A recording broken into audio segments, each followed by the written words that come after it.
Hi there, my name is Ron Rogers, and this video is titled Beautiful Young Lives Lost Too Soon. Now, this is really a one-off video for me. If you're expecting something on airplanes, antennas, flight test, or whatever, this is not it. But it's something that I just wanted to say because it's affected me for a very long time. And they say no one is truly gone until everybody that knows about him has forgotten about him.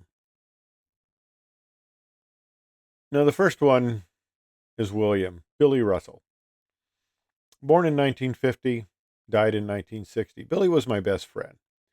And it used to be Billy, me, Tim, and Mike that would go playing, and we'd do lots of adventures together. We lived in Iowa City, Iowa, and we would play out by the Highway 6 bypass.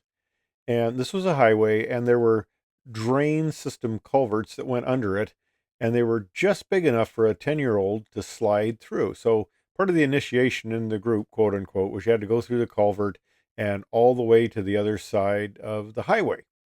Well, this was a standard thing we'd do. We'd get in the culverts and we'd go out typically to the center, come out of the drainage um, culvert there, and then we'd go back across the highway. Well, Tim and Mike went in first. Billy was the last. Billy came out and was following Tim and Mike, who went darting across the highway. And being the last one, he was just slightly behind getting out. And unfortunately, they think he didn't look to check the traffic because he runs out and all of a sudden realizes that there's a car coming. And he gets hit by the car and killed. And of course, I'm a 10-year-old. This was tragic. It was a Saturday morning, and I had a lot of animosity for that driver for a long time, not realizing that I'm sure he took the grief of that accident to his death. And here are the three grave sites. Billy's on the far left, and we got Jane, and we got Susan. These are the three oldest of nine of the Russell family in Iowa City. Now, Jane Ann, she was born in 48. I was born in 50, so she's slightly older than me.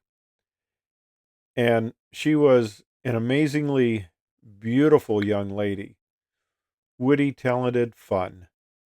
And I didn't know her very well, but when I'd go over there to be with Billy and Susan, and we'd play baseball and stuff, I interacted with her, and she was, you know, just a very gorgeous, intelligent young lady. Well, she got in with the wrong crowd, and this is the trouble that a lot of people have gone through, and she got involved with drugs. And in the early 70s, I was working as a radio dispatcher in Johnson County, Iowa, in Iowa City. And they brought this young woman in and set her down. They were booking her into jail on drug charges. And she had been in a fight and she was beaten up badly. And she looked absolutely horrible, glassy eyed, and was just non coherent. And she's just sitting there. And I was there in the office. It was in the evening, and I happened to look down at the booking card, and I was absolutely shocked that I was looking at Jane. It was just something I couldn't believe. She looked just absolutely horrible. And she moved out of town and later passed away from what I was told is a drug overdose. Now Susan was my first girlfriend. I was in 6th grade, she was in 5, so here I was robbing the cradle. Uh, she was the first girl I ever kissed. She was fun. She was exciting. She was adventurous. She was a tease, and we pelled around for a while, for a couple of years, and she ended up going to another school. Um, Her father actually, he was an electrician, lived in Iowa City with the mother, with his wife, and in the time that I knew him, they rented and they ended up living in 4 different houses, so they moved quite often. So I don't know if that hurt with the stability of their lives, but Susan also got into drugs. And the thing that happened with her, she lived a lot longer. Uh, she died at 31. Jane died at 23. Um, but Susan lived till 31, and she had moved out of town. But back in the early 70s, she still lived in Iowa City. And I was walking to engineering class one day after parking my car, and she lived in a house with some other people that was en route.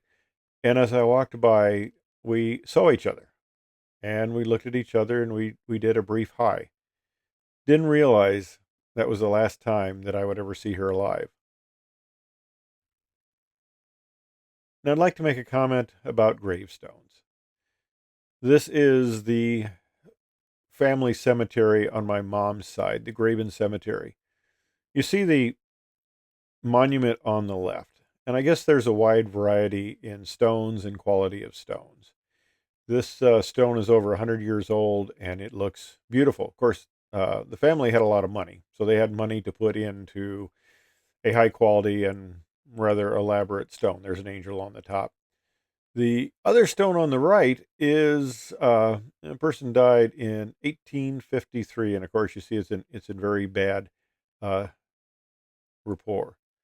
The cemetery initially started out in the Graben family, and a lot of the people that were buried there were people who had actually come across on the wagon train. The Mormon Trek Trail went through Iowa City, and a number of the people who died on that were actually buried in this cemetery. But of course, back then, especially if you died in a wagon train, you didn't have a lot of money.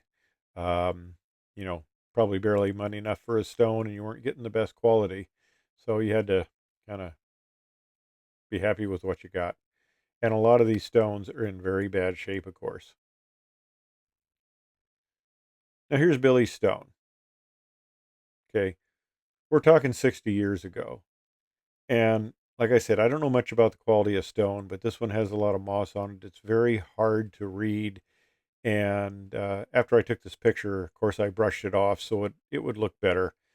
I think in the very first photo, you see some flowers there. In the 60s and 70s, even in the 80s, there would be flowers on the grave because there was a grandmother, I was told, that lived in the area, but the flowers have long disappeared. And the unfortunate thing about these stones is they were placed on just simply cement slabs, and I guess they should have been somehow attached. But I came there one day and found two of the stones askew. They mow these with, of course, riding mowers, and I guess they may have hit them or something. And they were slightly askew. And when I went to straighten it up, I realized that they are simply setting on top of the concrete slabs. They are not attached. I mean, if somebody wanted to come lift this up and take it, they would be gone, and that's extremely unfortunate. Uh, because how long are these going to last? It's not like you were buried in St. Paul's Cathedral with the elaborate work there, even in the floor, which of course is slowly getting worn away by people walking over it. But um, you know, in a couple of hundred years, these will probably be not viewable or gone, and it's a sad tale. But anyway, I wanted to relate tragic endings of three young people that I knew early in life.